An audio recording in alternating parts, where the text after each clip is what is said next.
Bonjour à tous, je suis très heureuse de vous retrouver pour notre rendez-vous hebdomadaire de l'ABC de la foi, l'occasion de découvrir les mots essentiels de la foi chrétienne, de les approfondir et de les mettre davantage encore en pratique. Aujourd'hui, nous allons parler de la charité, une réalité centrale dans le christianisme dont la richesse des différents sens nous révèle déjà quelque chose. Justement, qu'est-ce que le terme charité évoque spontanément pour vous ? Pour moi, aujourd'hui, ça incarne, c'est une notion très hypocrite, mais voilà, parce que je trouve qu'on a de moins en moins de droits et qu'on parle de plus en plus de charité, comme si ça devait, l'un et l'autre devaient se substituer. Donc c'est un terme que j'aime pas beaucoup, pour être franc avec vous.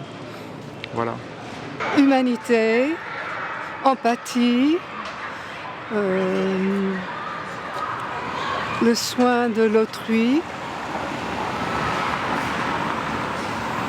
qu'il n'y en a pas assez, qu'on soit religieux ou pas, ça n'a pas d'importance. Je pense que les gens il faut apprendre à être charitable, mais aussi je pense qu'il y a des gens qui sont nés naturellement avec une empathie envers les autres.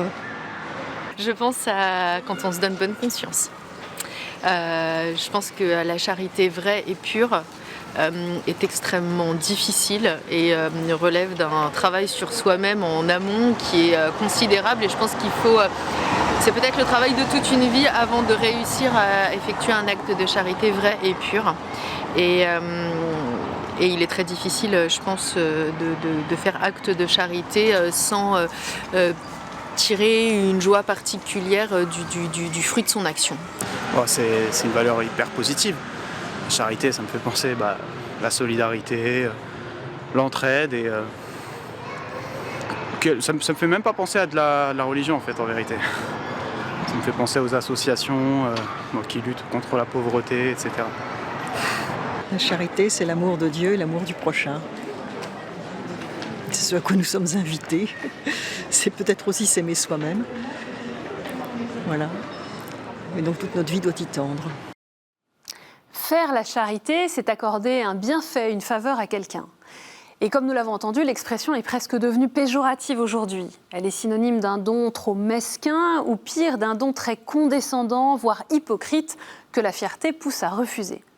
C'est dire combien les chrétiens sont appelés à la générosité large et non feinte, respectueuse de la dignité de celui à qui on donne.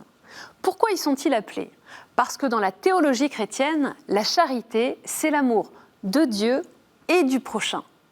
Le terme de charité vient d'ailleurs du latin caritas, qu'on peut aussi traduire par amour, en grec agapé. Ce n'est pas n'importe quel amour. La charité fait en effet partie des 3 vertus théologales avec la foi et l'espérance. On les appelle théologales parce qu'elles ont leur origine en Dieu, qu'elles se réfèrent directement à Dieu, et que pour nous les hommes, elles sont le chemin par lequel nous parvenons directement à Dieu. La charité est au sommet de ces 3 vertus. Ce qui demeure aujourd'hui, c'est la foi, l'espérance et la charité, mais la plus grande des 3, c'est la charité, dit saint Paul dans la première lettre aux Corinthiens. C'est par la charité que la foi agit et que l'espérance grandit. Il ne faut donc pas confondre la charité avec les belles valeurs de solidarité ou de justice, puisqu'il ne s'agit pas d'un programme social ou humanitaire. La charité transcende ces valeurs humaines horizontales en leur ajoutant une dimension verticale, celle de l'amour reçu de Dieu pour le transmettre à notre tour. Dans la Bible, dès l'Ancien Testament, le commandement de l'amour de Dieu est complété par le second commandement. Tu aimeras ton prochain comme toi-même. On retrouve ça dans le Lévitique. On ne peut pas plaire à Dieu sans respecter les autres hommes, sans prendre soin de l'étranger, de la veuve, de l'orphelin. D'un bout à l'autre du Nouveau Testament, l'amour du prochain apparaît indissociable de l'amour de Dieu. Ces 2 commandements sont le sommet et la clé de la loi. La vision chrétienne donne à la charité, à l'amour fraternel, une place centrale, voire unique. La charité fraternelle est l'accomplissement de toute exigence morale, comme le développe Paul notamment dans ses épîtres. Elle est en fin de compte l'unique commandement qu'on retrouve dans l'évangile de Jean. « Mon commandement, le voici, dit Jésus, aimez-vous les uns les autres comme je vous ai aimés. Il n'y a pas de plus grand amour que de donner sa vie pour ceux qu'on aime. » L'Écriture sainte affirme ainsi qu'il n'y a qu'un seul amour et qu'il vient de Dieu. L'amour du prochain prend sa source en Dieu et cet amour venu de Dieu retourne vers lui, puisqu'en aimant nos frères, nous aimons et servons le Christ lui-même, comme le développe magnifiquement le chapitre 25 de l'Évangile de Matthieu, où Jésus dit qu'en prenant soin d'un pauvre, d'un prisonnier, d'une personne affamée, c'est à lui que nous l'avons fait.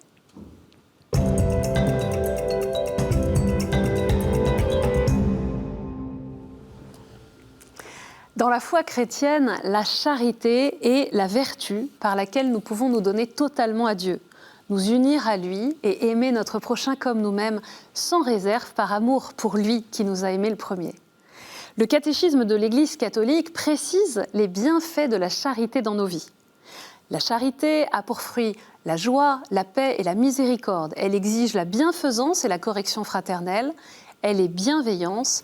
Elle suscite la réciprocité, demeure désintéressée et libérale. Elle est amitié et communion. Pour le disciple du Christ, l'amour de Dieu est inséparable de la charité fraternelle. C'est d'ailleurs le critère de la cohérence de notre vie chrétienne. Non pas pour être parfait, mais aimer nos frères comme Jésus l'a fait. À ceci, tous reconnaîtront que vous êtes mes disciples si vous avez de l'amour les uns pour les autres. Et si cet amour nous semble parfois impossible, souvenons-nous que Dieu est la source de toute charité et osons le prier d'élargir notre cœur, car rien n'est impossible à Dieu. Vous avez peut-être en tête ce magnifique hymne à la charité de l'apôtre Paul au chapitre 13 de la première lettre aux Corinthiens. Charité et amour sont synonymes. La charité prend patience, la charité rend service, elle ne jalouse pas, elle ne plastronne pas, elle ne s'enfle pas d'orgueil, elle ne fait rien de laid, elle ne cherche pas son intérêt, elle ne s'irrite pas, elle n'entretient pas de rancune, elle ne se réjouit pas de l'injustice, mais elle trouve sa joie dans la vérité. Elle excuse tout, elle croit tout, elle espère tout, elle endure tout. Et il ajoute que sans la charité, il n'est rien, que seule la charité ne passera jamais. Elle a donc, dès ici-bas, un goût d'éternité. La première encyclique du pape Benoît XVI, Deus Caritas Est, Dieu est amour, a longuement développé comment l'amour reçu de Dieu, cette charité reçue, devait être partagée au monde. Combien la charité était au centre de la vie de l'Église, du chrétien, et devait en être le centre. Le premier aspect de l'encyclique, c'est justement celui du visage de Dieu que nous pouvons rencontrer en Jésus-Christ. Il n'y a pas de plus grand amour que de donner sa vie pour ses amis. Pour les 10 ans de la publication de ce document, le pape François commente ainsi cette première partie en disant « Toutes les formes d'amour, de solidarité, de partage ne sont que le reflet de cette charité qui est Dieu. Sans jamais se lasser, il ne cesse de répandre sur nous sa charité et nous sommes appelés à devenir les témoins de cet amour dans le monde. C'est pourquoi, avant de nous engager en quelque activité, nous devons regarder à la charité divine comme à la boussole qui oriente notre vie. Elle nous en donne la direction et elle nous apprend comment regarder nos frères et le monde. Un deuxième aspect de cette encyclique, Dieu est amour, c'est de montrer combien cette charité doit se refléter toujours davantage dans la vie de l'Église afin de manifester que Dieu aime le monde. Le pape François fait le lien entre la mission des organismes de charité et l'évangélisation. Cette mission est très importante parce qu'elle permet, non par des paroles, mais grâce à un amour concret, à chacun de se sentir aimé du Père comme son enfant et destiné à la vie éternelle avec Dieu. Je termine avec ces quelques versets de la première lettre de Saint Jean qui nous centrent sur l'essentiel. Voici comment nous avons reconnu l'amour.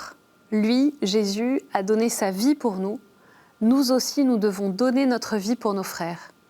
Celui qui a de quoi vivre en ce monde, s'il voit son frère dans le besoin sans faire preuve de compassion, comment l'amour de Dieu pourrait-il demeurer en lui ? Petits enfants, n'aimons pas en parole ni par des discours, mais par des actes et en vérité. Nous pourrions parler de la charité pendant des heures, mais nous l'avons bien compris, l'enjeu est d'en vivre toujours davantage.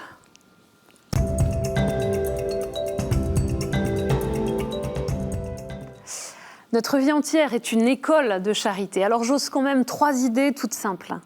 La première, c'est d'oser essayer de poser chaque jour un acte de charité, une bonne action gratuite, discrète, pour vivre cet amour au quotidien en étant au service de nos frères. Le soir, nous pouvons ainsi repenser à ce que nous avons vécu dans la journée en nous demandant devant Dieu si nous avons aimé et comment mieux aimer demain. Deuxième piste, c'est de lire ou relire l'encyclique « Dieu est amour » Deus Caritas Est du pape Benoît XVI. Une méditation théologique magnifique sur Dieu amour et ce que cela transforme concrètement dans l'Église, définie comme communauté d'amour. Troisième idée, c'est de prier avec cet hymne à la charité dans la première lettre aux Corinthiens au chapitre 13, dans notre Bible donc, et de demander au Seigneur de nous inspirer une façon renouvelée, de mettre cet amour au cœur, au centre de notre vie, parce que l'amour seul ne passera jamais.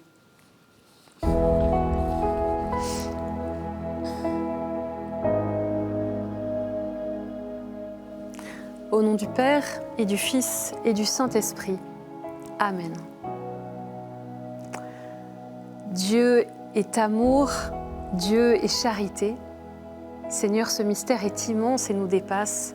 C'est toi qui nous aimes le premier. C'est en toi seul que nous pouvons recevoir cet amour et donner nous aussi notre vie par amour pour nos frères. Oui, comme le dit l'apôtre Paul, sans la charité, nous ne sommes rien. Nous te demandons cette grâce de mettre davantage encore en pratique ton commandement, nous aimer les uns les autres comme tu nous as aimés. Amen. Merci d'avoir suivi ce nouveau numéro de l'ABC de la foi sur ce thème immense de la charité. Vous pouvez le revoir comme d'habitude sur notre site internet kto.tv.com, sur l'appli KTO et le partager sur les différents réseaux sociaux. À la semaine prochaine. Que le Seigneur vous bénisse.